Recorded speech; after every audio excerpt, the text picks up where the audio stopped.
Thank you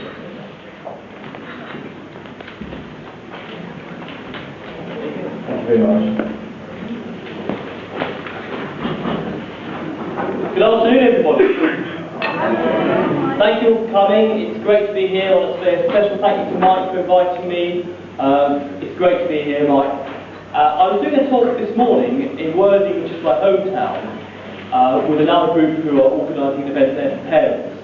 And I want to say a special thanks to Mike for liaising with the team down in Worthing so that I could be speaking there this morning and speaking here this afternoon.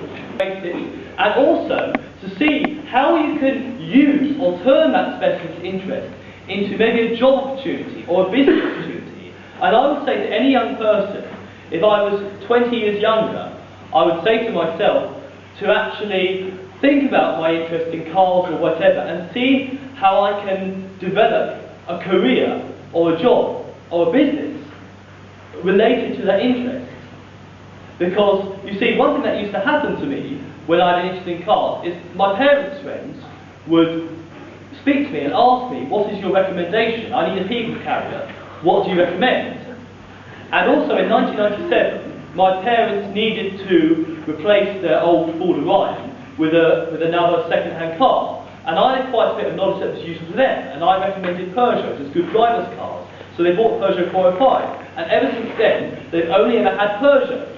So my specialist knowledge was useful to them. By the way, I don't have a great deal of knowledge about cars now. That's been, I'm afraid, other things have taken over. As a matter of fact, my knowledge of my interest in cars waned when I realised when I was about 17, 18, how difficult it was to drive one. But despite the fact that I was a rather late learner, I actually drove to Horsham for the first time today. Oh, lovely.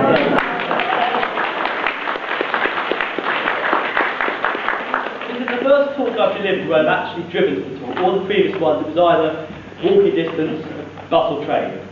But the point is that this is the key to getting the most out of people with Asperger Syndrome, allowing them to fulfil their potential. Identifying what their specialist interests are and encouraging in those interests, encouraging them to learn more and to see how they can channel that interest into a job opportunity or career or business. That's the key. If you think about it this way, if you had someone who's really had a big specialist interest in medicine, that person would make the perfect doctor because they'd be literally driven by the job, driven by the things that they need to learn to do their job. If literally they're thinking medical issues in their mind all the time and trying to maybe solve problems, work out how to find a solution to this or that, and that person was a doctor, they'd be the best doctor you can imagine because they'd be literally driven by the work they were doing. They wouldn't be in a situation where they're really interested in what's in on EastEnders and all that sort of thing and just having to do their medical research or work. The medical research would be their life and their hobby as well as their work. And similarly, if you had someone who had a great obsession or great specialist interest with the law and legal affairs, maybe there's someone who's so concerned about legal issues that they don't want to be caught out, and that person was a lawyer, you had the best lawyer you had, because they would literally be driven into reading their law books. They wouldn't really care about watching the soaps and all that sort of thing when they get home from work. They want to delve into their law books, they want to learn more and more and more. And people with Asperger's Syndrome are often like that. And you need to position them in places where they can use their expertise and maximise their skills, knowledge and abilities in these areas. Because people with Asperger's Syndrome, if you put them in the right position, they can be the perfect person to work with, the perfect employee, or the perfect businessman. And one thing that is very important, and this is a concept that I have only come to learn relatively recently, and that is, it is not difficult to be an expert in something. It's not difficult. To be an expert in a particular subject, all you need is to basically know a little bit more than the average person knows about that, and then to be able to apply it and teach it. To give you one example, I play guitar, and in the last year I've been doing quite a few live gigs. Now, when I go into these various places where I do these gigs, social skills that are deemed to be necessary for you to be promoted. So, despite the fact they may have many great talents and abilities that be a great asset to their company, they're not able to get into the position where they can use those things because they have to climb certain hurdles, which because of their condition means that they're not going to be able to climb or they're going to have great difficulty. By the way, on the matter of social issues, social skills, there are solutions, there are ways you can teach someone with Asperger's Syndrome to succeed socially. I haven't got time to go into it today, but it's something I've learned and it's a big topic for me.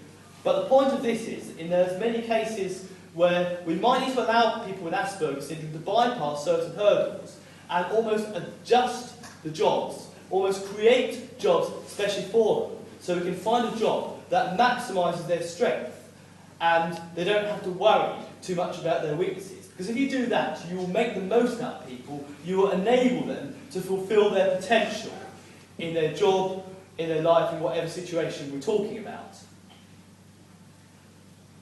So, and the other thing you've got to bear in mind is you shouldn't, when you meet someone with Asperger's Syndrome, treat them or assume that they are going to be incapable. That can often be the worst thing you can do. I had that experience in my career early on, that people got leaflets about Asperger's Syndrome. A lot of the managers think, well, we can't have this, we can't have that happening, so we better have to put Christopher into a corner, just give him an easy job, and basically just make sure nothing happens. But when you do that, you are not even giving the person a chance to succeed, because you're saying they're incapable before they even have the chance to prove themselves. No.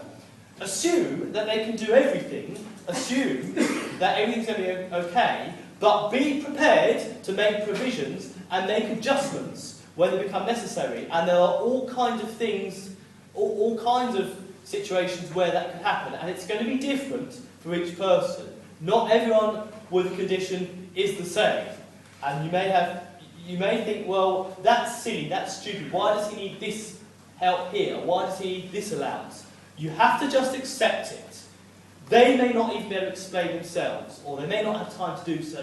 There's some things you've just got to accept, but recognise that they've got skills, and recognise where those skills lie, where their interests lie, and see how we can use those specialist interests, or the skills and knowledge acquired by those specialist interests in their job, and to help them advance and develop their careers.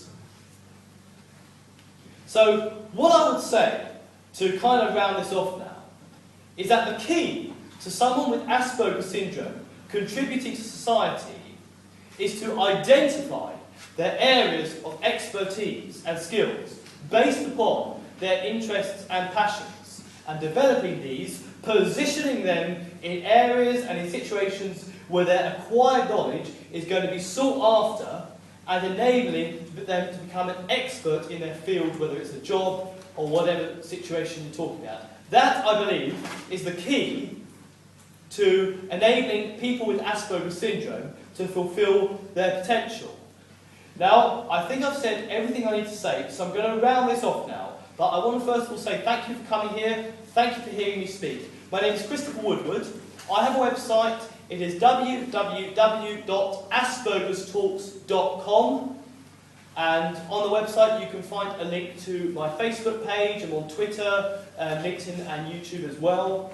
So please have a look at that. I have a DVD which you can purchase through my website, which is about my time in education. It's called Understanding Christopher. It's completely different to anything I've spoken about today. But if you want to know more about my experience in mainstream education, and the things that help me and all that sort of thing, then you can buy that DVD. I also have an ebook which is called The Social Maze, and you can find links to all these things through my website.